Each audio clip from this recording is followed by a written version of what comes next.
Reunited by Rice, where we talk about all things API and H from entertainment and beyond. My name is Junko Goda, and I'm Ben Lee. It's nice to talk to you, Junko. Hey, Ben. How's it going? Good. I like your background. Yes. Yay. So, big tip. All like big tip. It's a special K-pop Demon Hunter episode. Yes. So we've been waiting. It is October, and we've been waiting all summer to finally talk about K-pop Demon Hunters. Not true. We've talked about it several times, but we've never done a deep dive. And one of the reasons we're doing the deep dive today is because we have a very special interview guest who is Ejae, a songwriter for the movie, but also ended up being the voice of Rumi, the main character, and sings all the songs. So the singing voice of Rumi, I should clarify. Yeah, so very exciting to talk to her. Obviously, K-pop Demon Hunters continues to just kick ass on Netflix. Yeah. I think it's become one of those comfort movies already, and it's only been a few months. I don't know if I don't think it's gotten to the annoying level yet. It's not like Baby Shark. Right? Well, I don't. Well, that's an interesting topic of whether it's going to get to the annoying or not. phase. I mean, I think you're talking about like whether the songs have gotten to become that earwormy thing. I mean, I guess let's talk about why it is so popular, right? I think, you know, it certainly resonates with fans of all types. You know, I went to the sing along in the theater, right, and that theater was full of all types: teens, kids, adults, white adults, right? It wasn't just a Korean girl audience, and I think that speaks volumes. And it wasn't just a Korean girl audience that was singing, but it was everybody singing and cheering and having so much fun. I mean, honestly, it was the loudest crowd that I had seen in a theater since like Avengers Endgame, right? So I think it's just resonating with a lot of people, and certainly in the conversation with Ejae, we get into some of the reasons as to why. I mean, I think it's an inspiring story. It's a coming of age story. It's good versus bad. I mean, it just kind of hits all the right notes, but then the music is just fun, and like K-pop is, it's fun, and K-pop itself is hitting like a peak in our pop culture. So it is amazing. I think some stats, you know, these are pretty well known at this point, but it's Netflix's #1 watched film of all time.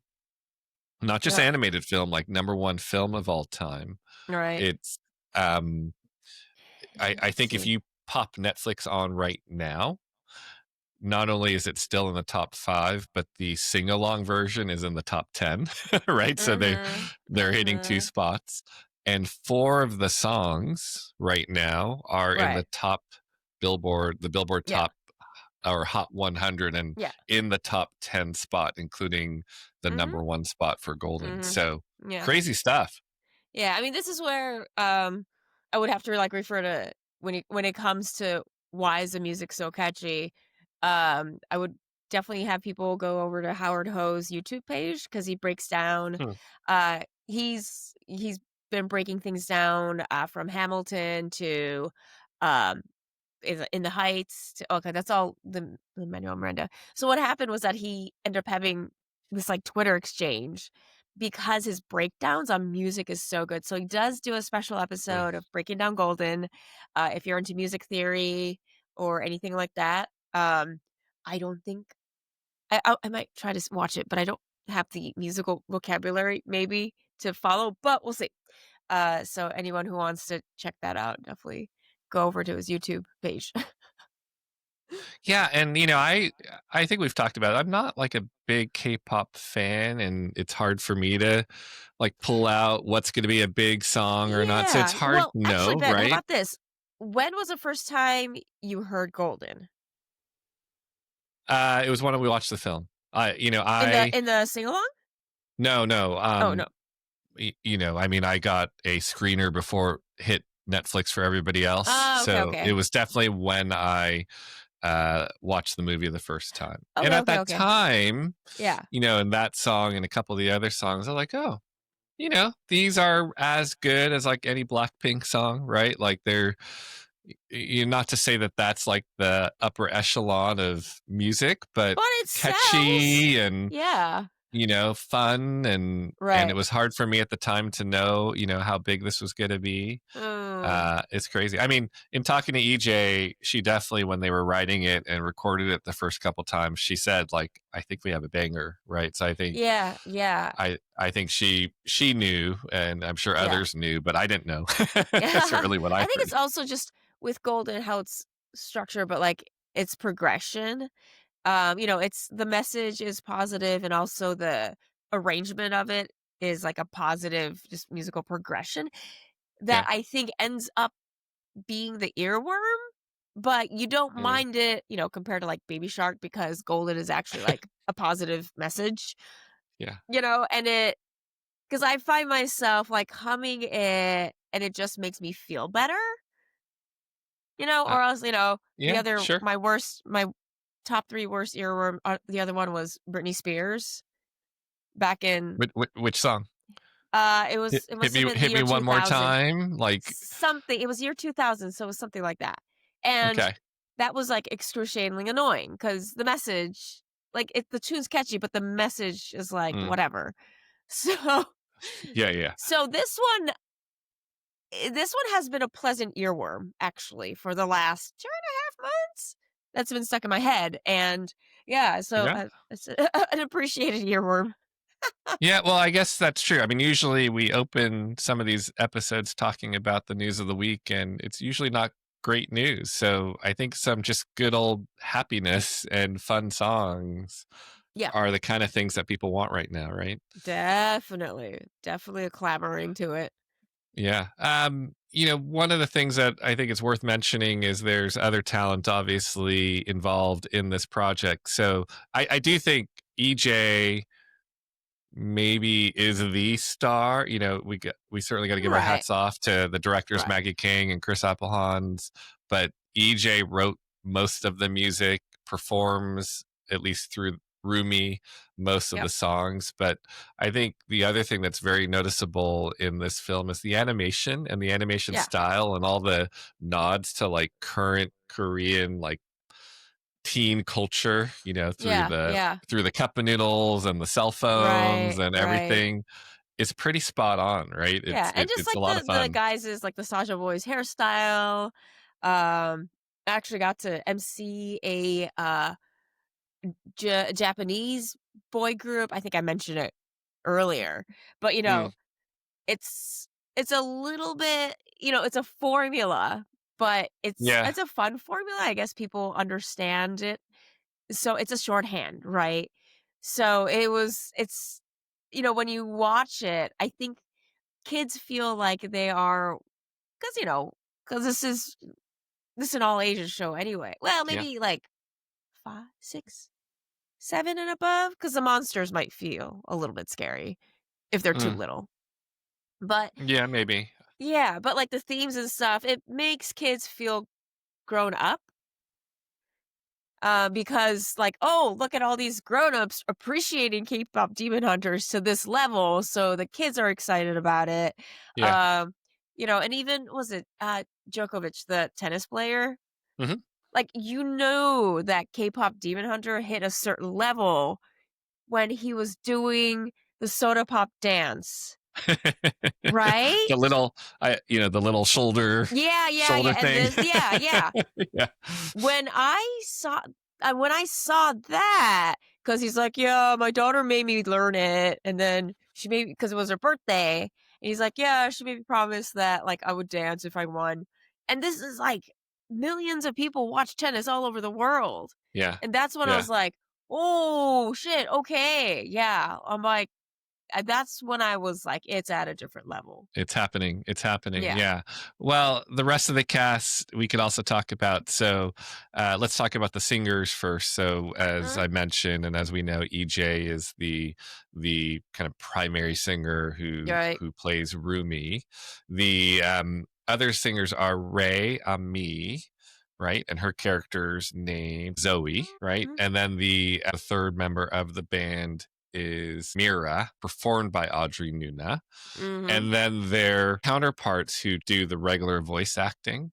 Right. So in total, basically 6 women playing these 3 characters are played by Arden Cho, Mhm. who, I think a lot of people who listen to this podcast would know who she is, but she plays, again, Yep. Rumi. Mhm. Ji Young Yu plays Zoe, and Mei Hong plays Mira. So those 3 obviously exceptional. A number of other, we won't go through the whole cast of the Saja Boys, but there's a number of Mhm. other big names like Ken Jeong and Daniel Day Right. Kim that have smaller DDK, yeah. parts throughout.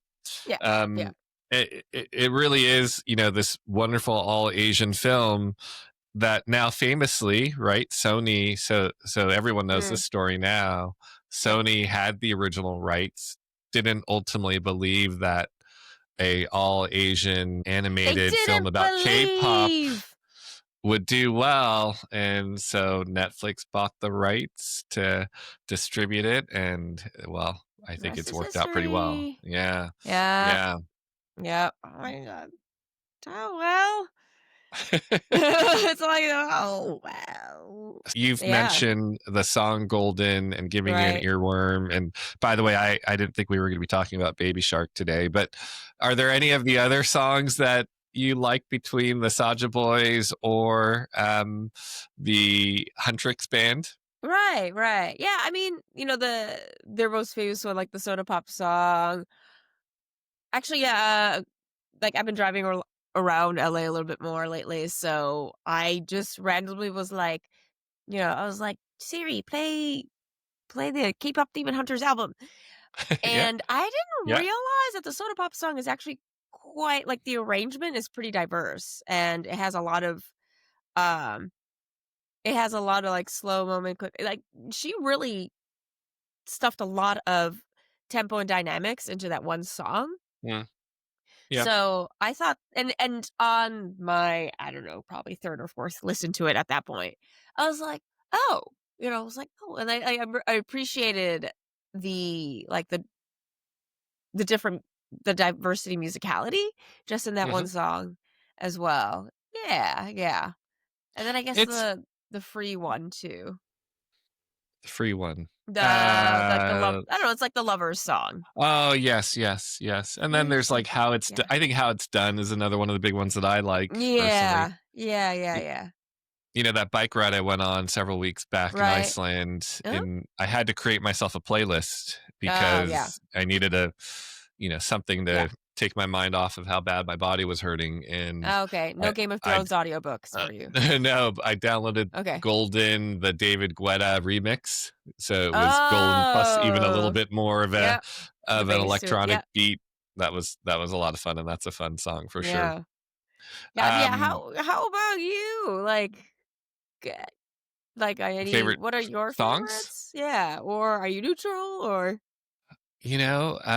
I think it probably is Golden. I mean, it is yeah. catchy. Yeah, yeah. I talked to EJ about this during the interview. I think there's actually some parts of the song where it fades out that you don't really hear unless you're really listening closely. But Uh-huh. she hits a real high range on that song. Not just the moments where in the movie the character actually when she's kind of struggling with her voice Right, and right. Yeah. whatnot she has a hard time with, but there's actually some higher notes than that. And Yeah. I talked with EJ about like, can you just do that anytime you want? And she said, well, my voice needs to warm up. And she says like one way to do it is she'll go and karaoke and Mhm. um sing a song like Whitney Houston's. Yeah. Yeah. What's her like Uh high pitch? I'm like, yeah, yeah, oh sure, just that song, no problem. you know, yeah. and so what I told her is like, it's not an easy karaoke song. Like, everybody's gonna want to sing Golden, but a Oh. majority of singers when they get to those notes, they're gonna be like, like their voice is just gonna be cracking. Yeah. It's gonna be kind of painful. But yeah, I was in high school when I sang the most, I was a solid soprano. So I think like how she set up the song, like she's what was it? What's it called? Breaking was it her break? So every most of everyone has a certain break, but with how she arranged it, she's completely just skipping over the break, and it's Mm. just all about vocal control. Well, I mean, it's always about vocal control, but, um, to then tighten your vocal cords up for that high A kind of thing. So I feel like she set herself up for success or set up at the time, she was setting up whoever would be the vocalist up for success. Mm. Because you're not doing it like a Mariah Carey, right? Where Sure. you're hitting 2 octaves high. Yeah, like the Mariah Carey songs, like her stuff, her transitions are a lot more wilder, but Golden is that's why I think she also there's that pop accessibility too. Other than when you get up Yeah. there, I feel Yeah, I'm like. not sure. I think maybe on a majority of the other songs, that's true. Yeah. I don't think any But singer is picking up this no, song and but yeah, yeah, no, but that's the fun karaoke song, right? It's all also like the Whitney Houston or yeah, any of that's true. those. That's the That's fun true. of It does it. make it fun in that way. I guess you're right. Because Like everyone we knows it's hard. that's right. So all the guys and the girls will just scream it when you get to that note. Yeah. Well, So there's already the fun in that. yeah. So Well, I would you know say what? bravo to that. Now that you bragged about being a soprano, I think when we're in New York at New York Comic Con, we're gonna have to find a karaoke bar one evening and see who can sing this No, song. I think we just pull some like a Rumi cosplayer and just just sing along with them. Oh my God, Rumi cosplayers. There's going to be so much at Oh Halloween yeah. and conventions. I know I get hit with ads on people selling the wigs already. So Oh yeah, yeah, yeah, yeah. that's going to be the Definitely. costume of the year. There's another Yep. one. I think a couple fascinating notes from the interview with Yeah. EJ. Well, a couple things. One is as most people have probably seen by now, and I believe we will drop this episode before it happens, but they're going to perform on Jimmy Oh yeah, yeah. Fallon, the three singers, on October 7th. And it's actually the first time they will be singing this song live, which I'm shocked by because you would think with all the press events and things that they've attended since this film has come out that they would have performed it and I'm Yeah. guessing they've been asked but they maybe just haven't felt ready but they're going to do it live on Yeah, October yeah. 7th, which they better get ready because I'm sure as the award season starts to roll around for Yeah. the Grammys and Oscars and whatnot, they will Yep. be performing this song and this will be the favorite Yep. to win best song. I Yeah, just that's can't see it not crazy. winning. Like, Yeah, isn't yeah. that I crazy? mean, Like a yeah, just Korean animated yeah. film. Yeah. I mean, just I mean everything like each is going through, it's just Yeah, I get it's yeah, just one of those things. And I was thinking like just overall artists' careers, especially within, let's say, this bigger giant of Hollywood, is that like Jane Lynch didn't really hit her stride till later, sure. whereas yeah, I was just thinking of like Keiko Agena, for example, from Gilmore Girls, like she hit her stride like earlier on and how that, it's just it's so I don't know, I think it's really interesting where that happens during, a long year. And it might not be the last, it may be the first and last, who knows? Sure. But you just Yeah, enjoy well, the moment. enjoy the moment and what a moment, and we Yeah. talk about this in the interview. I mean, Yeah. Oh, and actually, I she should say enjoy and capitalize on it. There's still the oh capitalistic yeah. aspect of Well, of K-pop this. Demon Hunters is IP now, right? So Yeah. she will undoubtedly capitalize on it.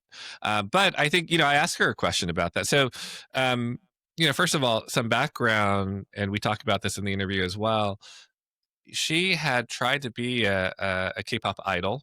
All For right. Yep. folks that maybe don't know K-pop as much, that's the training essentially that people go through in Korea, and all of your K-pop bands are made up of young women that have and men that have gone through basically these academies, and then they hope to debut, right? And Yep. that's the big like, here you are to the world, and now you're ready to go make millions. And she never debuted. 10 years. She never debuted with this voice. And she's, I mean, looking at her just while I was interviewing her, it's like, oh my goodness, she is tall, she is beautiful, she can sing, and she Yeah. still didn't But make from it, a right? Western perspective I I don't know what versus perspective Asia. doesn't think she's beautiful. Maybe to your point, she's not the tiny petite Yeah. type. Um, but very well deserved the success.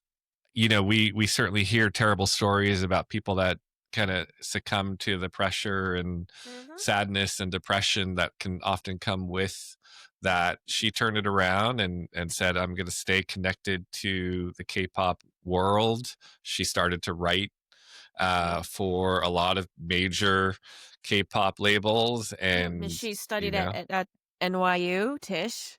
yep, yep. I mean, she's Yeah. big enough already where she can go by just EJ, right? No, Yeah, no, yeah, yeah. single name, Yeah. no first name, last name. But to your point about capitalizing, you know, I think she, if she wanted to go now in front of the camera and sing and, you know, record some tracks, which she hinted is Yeah. happening, I'm sure she could, and I'm Yeah. sure we'll see it soon. Yeah. Did you get a sense of where she is, as a performer versus a songwriter? Because if You know, you're like, if you're gonna go to school for it, like, you probably already have a very deep love for, yeah, writing music to begin with, and that's kind of yeah. her anchor. Yeah, I asked her a question about like, do you have the desire because you tried so hard for so many years to like get back in front, you know, on stage and sing, or would you prefer to be behind the camera more? Because not just like the sound design and sound production and of course the composition of the songs, but certainly through this process, you know, she's seen a lot. I think she does enjoy the songwriting element, the storytelling element, the ability to write for so many different voices. I think that's Mhm. very appealing to her, and it's hard to tell. Like, I think she'll get lots of offers to do lots Yeah. of things, so Yeah. we'll see her in many different ways. Yeah. What, Like, you know, you often talk about the 1 in 10,000 like opportunity, right? So I think the again, one I yes I and 10,000 no's yeah, is what yeah, it really exactly. is, And I right? again, I'm very inspired by her story of not giving up, and I think, and again, she'll talk about this in the interview. I Yeah. think when you listen to the lyrics and some of the parallels of the songs, and Mhm. especially the timing that she was writing these songs, Mm. you know, she more or less expressed that she needed these songs to get through what she was going through at that Mm. time. So Mhm. um again, I Yeah. think when you write something from the heart, people kind of can tell, and Yeah, and another reason why so yeah, resonant. and, like, going back to, the script itself, and I, like, have to look. I'm like, "Who wrote the script?" Maggie King, who also Maggie was Kang, that's like right. a co, yeah, That's exactly. right, that's right. Yeah, yeah, yeah. But that really is all in that script, right? Hmm. And really with what Maggie hit on, what's been interesting, especially with K-pop Demon Hunters, is all the kind of mental health breakdowns Mm. of it, and Hmm. also, like, female friendship, also, um, like, even fandom. Because you Hmm. see, like, I'm sure people who are really deep into the K-pop world, they probably saw themselves in one of those fans that are at the concerts, and they're really, really Sure. good about making those fans really unique and reflective Hmm. of the actual, K-pop fandom.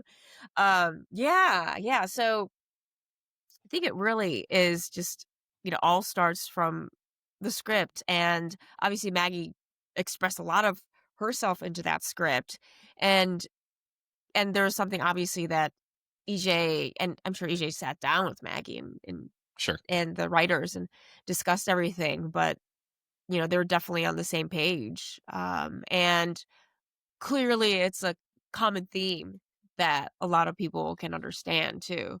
So, and, there's also, what was it?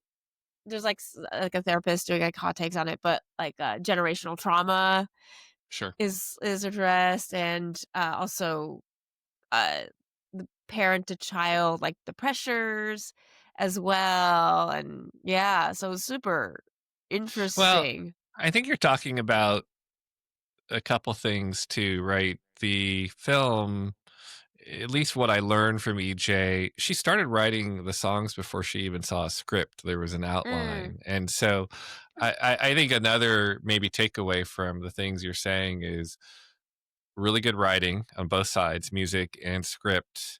Yeah. But there is a lot that it takes to like make a good film and a lot of collaboration. And, certainly the songs and how they started are not where Mhm. they ended. And Right.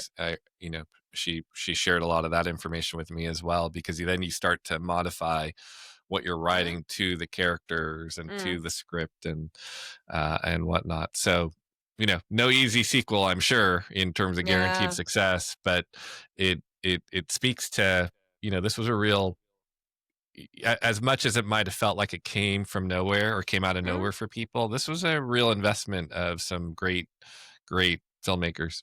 Mm. At least that's Nice. my Yay. my Yeah. takeaway, at Your least. takeaway. Yeah, yeah, Yeah. yeah.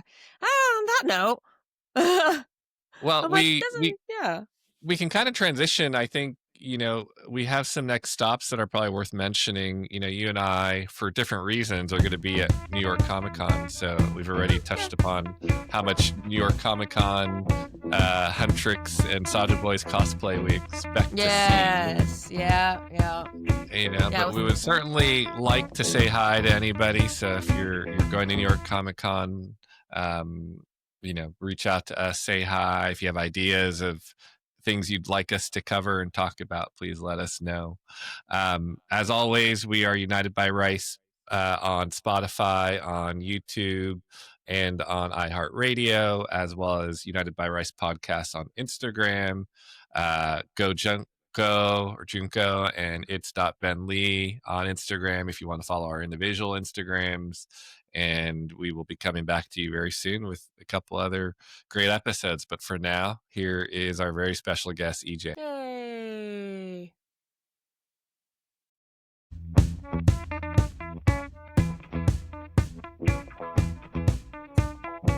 Hi, Ejae. It's such a pleasure to meet you. I'm sure the last few months have been a whirlwind for you. Oh, yes, very much so. It's an understatement.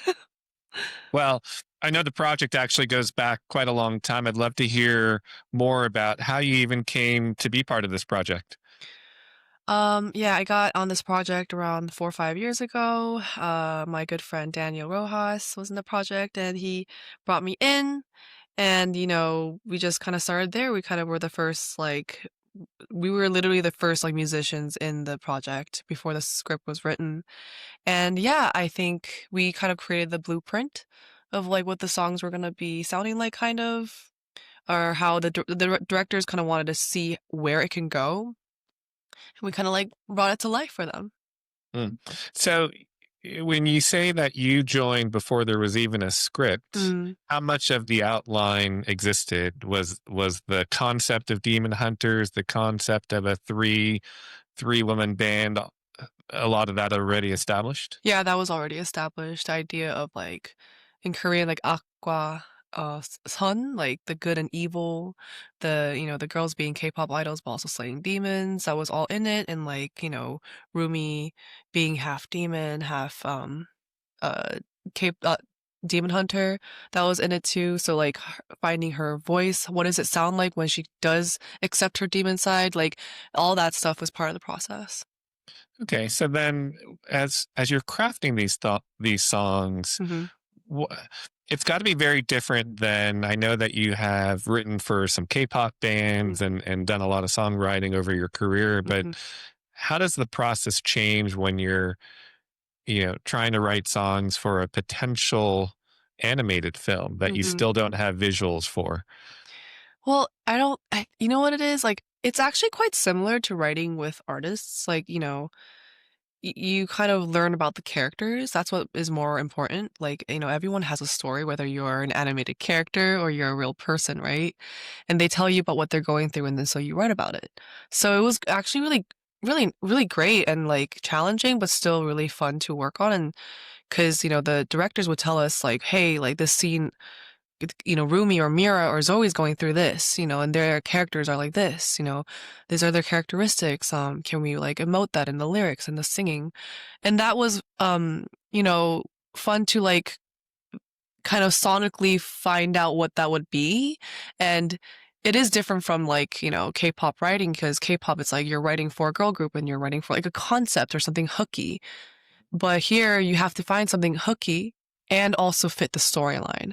And so that's where, Mark comes in, who's my co-writer, and we really did have great chemistry because he's in theater world and he's in the musical world and I'm in the K-pop world. So like we're both like kind of policing each other. We're like, Mark, like, no, I don't like that word. Like, that's a little cringy there. No. And he would be like, EJ, like, that's not the storyline. I know it's a cool word, but let's get back to the storyline. So that was very challenging and we did it. So it was really fun.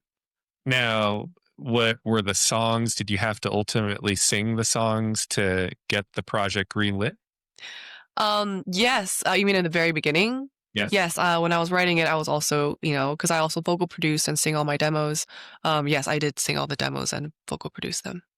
Okay. So initial impression, K-pop Demon Hunters. I imagine you get a lot of projects put in front of you. What were your thoughts? What was your ambition for where this project would head? My thoughts with K-pop Demon Hunters, you mean? Yeah, at the time, Oh, I was honestly so, so, so excited because I love animated films, and like animation is just such a huge part of me, and I've always wanted to be part of a film. And to be part of a film that's about Korea for the first time, I felt so honored, and I wanted to give it my 2000%. And so definitely pulled a lot of all-nighters, and we all did. We all worked super hard. So it's just incredibly gratifying. Now, what came first for you? So if we take a song like Gold, well, actually, what was the first song that you wrote? Oh, I think the first song we wrote was so long ago. I think it was How It's Done. A Okay. version of that though. But weirdly, because we had so many different types of songs, like different titles and stuff, but How It's Done, the original version that wasn't called How It's Done, we actually had like this very similar skeleton of that in the very beginning. It evolved into How It's Done, but that was the first song. hmm And when you start writing, are you working out the melodies first or the lyrics first or Um, kind of both well, simultaneously? kind of like, during that time, like the directors would, and Ian Eisendrath, the music director, would also tell us like what the scene is needing. And so, me and Mark, we would think of concepts. First of all like to think of concepts. What would be a cool title for this scene? And then we would receive a track from Black Label, 24, Teddy, Ito, those three. And, they would give us a really awesome instrumental and we would have to write a top line over it. So I would take the track and my process is put a bunch of gibberish like melodies and sometimes words would come out because I know what the directors want lyrically. And yeah, that's kind of where it starts. And if I have like a melodic, like harmonic idea, I put that down and then Mark and I would flesh it out together. And Mark really helps with the lyric side of things to make sure it fits the storyline. And yeah, and also I did a lot of big part that I also did was vocal production with Ian as well, and doing all the harmonies and arrangement was a huge part of it. That's what made the music sound so like grand, but Sure. fit very well. Now, when you were initially writing the songs and Mm. how the project came to you, you mentioned you sang some demos, but at that point, was it a possibility in your head that you would actually be performing the songs for the final film, or maybe even voice acting the character? Was any of that on the table? In the beginning, Yeah. not at all. I remember me and Daniel when we are first in the very beginning. We're like, oh my God, it'd be so funny if you were the lead. Like, Mhm. seriously, it was just a joke. And we're like, oh my God, wouldn't it be so funny if I'm like the actor and the singer? And like, we're like joking about that. And then like, fast forward to like 2, 3 years, I'm seeing all the demos. And when the directors asked me, I was like, really? Like, okay. Like, so yeah, it was so serendipitous and full circle. Yeah.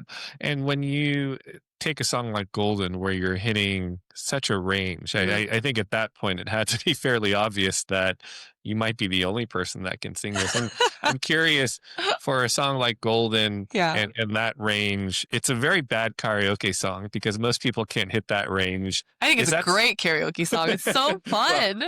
it's Challenging songs well, are fun. Uh-huh. it's if I sing it'll be very off key. It won't sound good, but you're right. It's a lot of I'm fun sure you to sound sing. fantastic. I would Are love to hear. um in singing when you have to perform that Mhm. song, do you let's take Jimmy Fallon on October 7th. What's the warm up like to be able to hit that range, or can you hit it anytime? You know, like, weirdly, my vocal cords are very interesting. Like, Ian, the music director, would say this too. He's never met anyone like me, is what he says. So, like, when we're recording, it's like a 4 to 6 hour, like, session, right? Mm.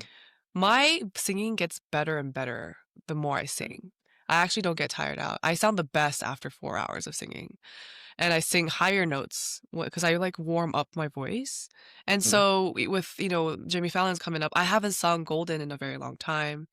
We recorded last year, and the songs I'm writing are not high notes anymore. Like, so it was just like, getting back to it, I had to start singing, Golden again, or hard songs. So what I did with my friends in San Francisco, we went to karaoke, and I kind of opened my vocal cords up by singing like Whitney Houston, I Have Nothing, Uh-huh. Sure. Alicia Keys, like If I Got You, like these hard songs that really up and open up your vocal cords. And then the rehearsals came, and honestly, it was very, very helpful. And Mhm. you're gonna have to do the same in prep for Jimmy Fallon, do some Yeah, I mean, karaoke? absolutely. It's just, like, so funny because a year ago when I'm, like, singing the songs, I'm like, "Why did I write it so hard?" Ian's like, "Okay, now next one is your A5," and I'm like, "What?" He goes like, "Girl, you wrote it." So, I'm like, I have nothing to say, so Yeah. Now, I'm curious as the script started to come together, you started to see the Mhm, animations. How much did the songs and the lyrics evolve from? You were giving an example earlier of how the first song you wrote changed quite a bit, but mhm. how much did they evolve as you're starting to see the film in production? A lot, honestly. I think the key things, like the pillar scenes, like the plane scene, the intro scene, there was, like, the meet cute scene with Jinu and Rumi meets, and there's, like, the duet scene that was also done, and obviously a finale scene, of course.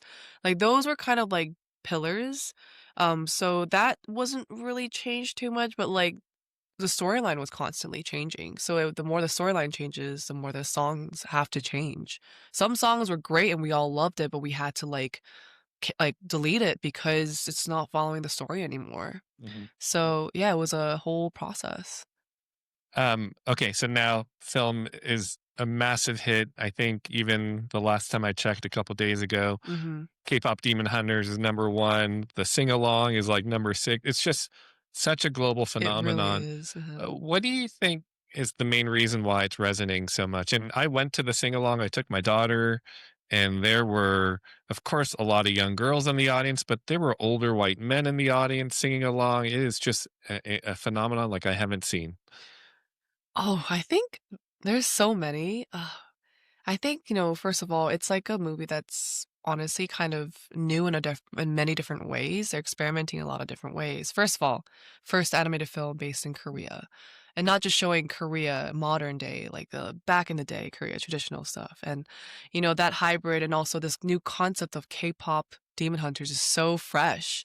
So I think this fresh and uniqueness and also the visuals just being so amazing, like obviously grabs the attention of the audience.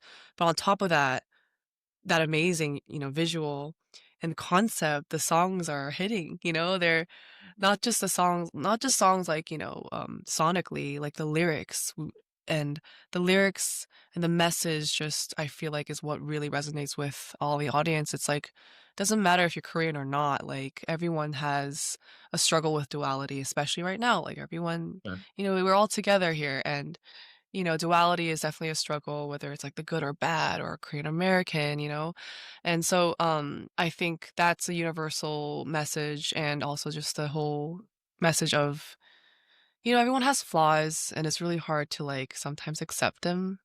Mhm. And I think this movie really shows that you're going to have your demons and you can't take them away. So it's knowing how to, empathize and be with your demon and having peace with that.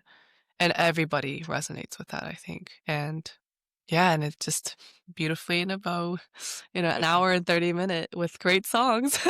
Yeah. Yeah. It really is amazing. Yeah. The theater experience. In fact, I'm really interested in what would have happened if it had released in the theater first, because it was such a phenomenon. Thank Um, you. your character, do you relate to Rumi, or do you relate to one of the other characters more? I relate to honestly all of them. Like Mira, her being the black sheep of the family. So was I, the only musician in my family.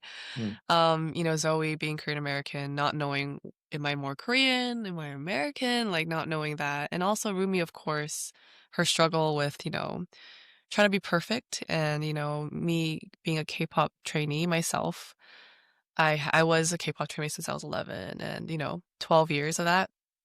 And I did get dropped eventually. And, going through all that kind of, I had a lot of struggles with hiding my flaws, hiding my imperfections, always trying to look perfect in front of the camera, being the best. It's very competitive.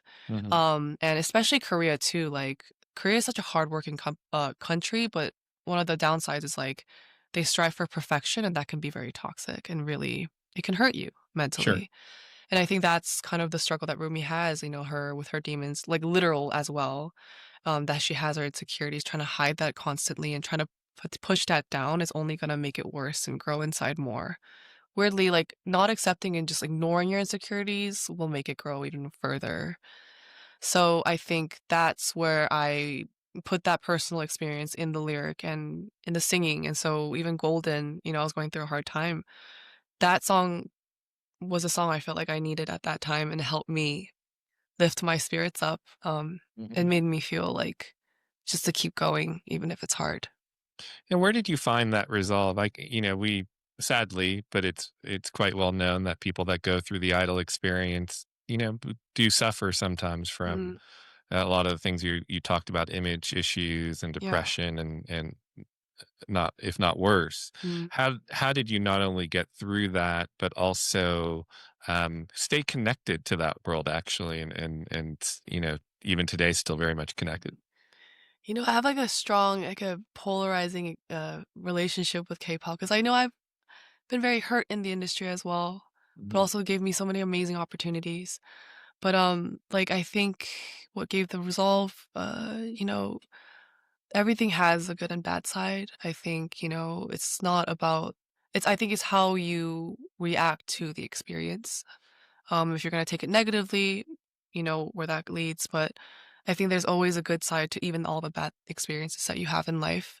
And for me, it was really songwriting, really put that into perspective, using that experience, using that pain and, hurt into song form and kind of letting that go lyrically and putting it in a sentence that really just sticks with you that you can always sing, and remind yourself. And also it really helped me just even if it's bad, I really truly believe everything happens for a reason, even Mhm. me being here.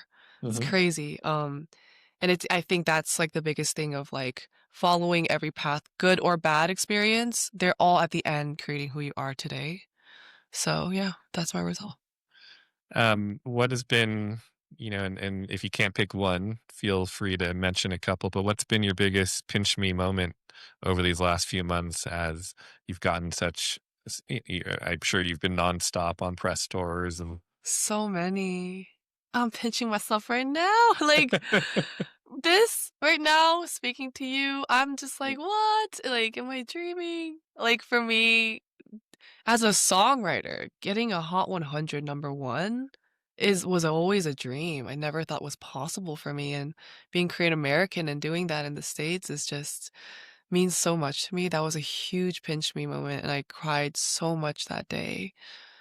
Yeah, and just being in an Uber with a stranger and them putting on the radio and hearing Golden in the back seat, me just crying. I'm like, "What is going on?" Like, that was just such a pinch me.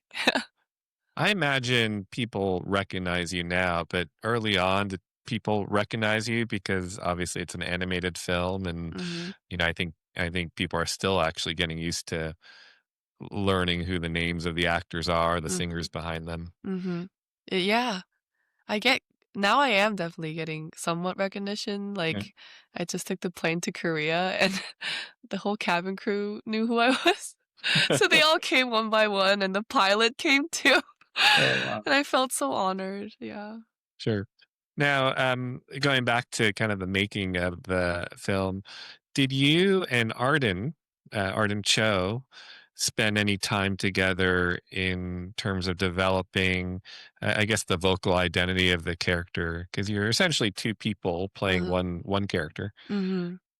No, actually, well, I was in the project for 4 or 5 years, and I knew whenever the cast, was official, I would know who they were, and I've known Arden Cho since, like, her YouTube days, she's an Sure. icon, and, I think we did not speak during the time of the recordings, Mhm. but, that's why, Maggie and Chris, the directors, did such an incredible job of getting that balance and, having the singing and the talking and the performances just like seamlessly like come together.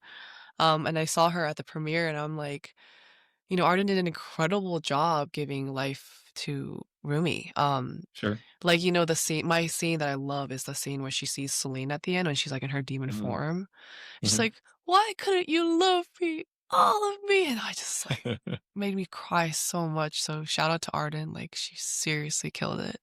Yeah. Mhm. Now, you talked about the possibility of maybe even acting in a film. Do you know what is the future for K-pop Demon Hunters? Because I don't know if it's just rumor that I've heard there's, a couple sequels now planned, maybe even a live action version planned. Mhm. And do you know perhaps if you will be involved in any of those? I don't know, to be honest. I have no idea. I may only have like hopes that hopes and dreams. I would love to have a sequel and different versions of it and like, knowing more of the backstory. But right for now, no, nothing right now. But I Well, think it's just really cool that the movie broke its fourth wall and it's like the girl group just like popped out and is actually charting on real charts. That's insane. It Like, is it is amazing. In many ways, and no, I don't mean this in offense to anybody, but mhm. in many ways, like you and the singers have become the biggest stars of the film, and Mm. Yeah, deservedly thank so. you. Yeah, it's crazy. I write for a site called Awards Focus, and so without question, the film, but also a lot of your songs are likely to be nominated and have to be the front runners for. I know that you had a VMAs win recently, but in terms of like the big awards coming, Grammys, Mhm, Oscars, mhm. have you already started to process that? And you're going to perform on Jimmy Fallon. I'm going to assume you're going to get asked to perform at the Oscars. Yeah, I mean, Jimmy Fallon, I'm honestly just taking it one at a time, guys, because I haven't performed in so long, and performing is such a different muscle. I perfected recording artist.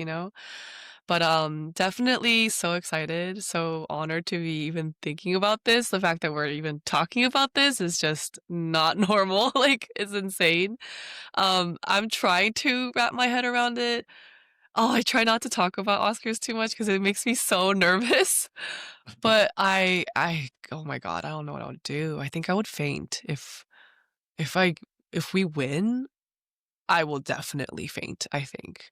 So, yeah, and I need a whole tissue box with me because I will be crying. Yeah. Mm. Well, I mean, you're not just winning for yourself, but as you mentioned before, you're winning for all the Asian Americans Seriously, and all the Americans Asian out American there. women there too, yes. Yeah, yeah. So it will be amazing, and I predict that it will happen. I don't think I'm going out on a huge limb to Aw, say that. Um, thank you. I'm very curious as you kind of look at the future of your career. You at one point in time went through the idol training.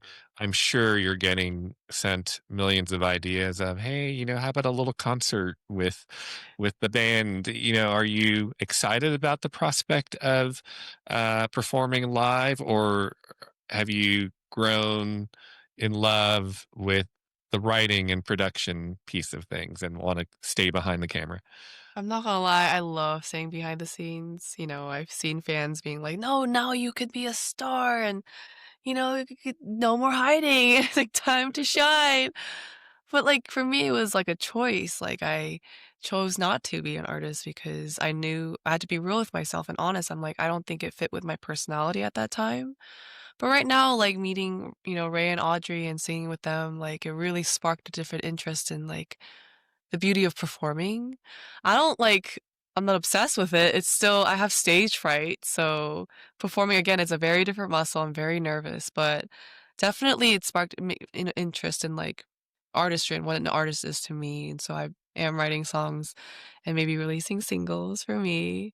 Yeah, and yeah, but still I continue to my main priority is definitely a songwriter and just Mhm. making bangers and songs that move people like how Golden did. Like it really is a dream come true. Yeah. Yeah. Speaking of bangers, when did you know the movie and Chicken or Egg? Like when did you know Golden was going to be a banger? Mhm. But probably you needed to know that the movie was going to be a hit. Did you know before it ever aired? Was there something in your head that's like, oh, this is amazing. This is gonna be something. Honestly, again, when I wrote Golden with Mark, like when we heard the track from Black Label, because it was Teddy and 24 and Ito, I was like, wow, this track is awesome. And so Mm, that's why the inspiration, the melody came out really fast, like the hook melody, not the whole lyric. And then I brought it to Mark, and obviously it took a lot of fine tuning to get to where it is right now, a lot of back and forth. But when we were done and we heard the song, we're like, this is a banger. Like we were just like, wait, Mark, did we just write a hit? Like I remember sending it to Ian. I was like, Ian, I think we have a song that's really good. mhm. And Ian was so excited and we sent it. I still have it, screenshot of it. He's like, this is massive. This is a hit. It's a smash. So we did know it inside, Yeah. but we did not know how big it would actually get. And I mean, I've always loved the K-pop Demon Hunters. I always loved the story. So to see it get its flowers, because Maggie and Chris and all the people who worked in the film work so hard. I can't emphasize this enough. Like we work so hard, and to see our fruits of labor coming into fruition, it's so serendipitous. Mm.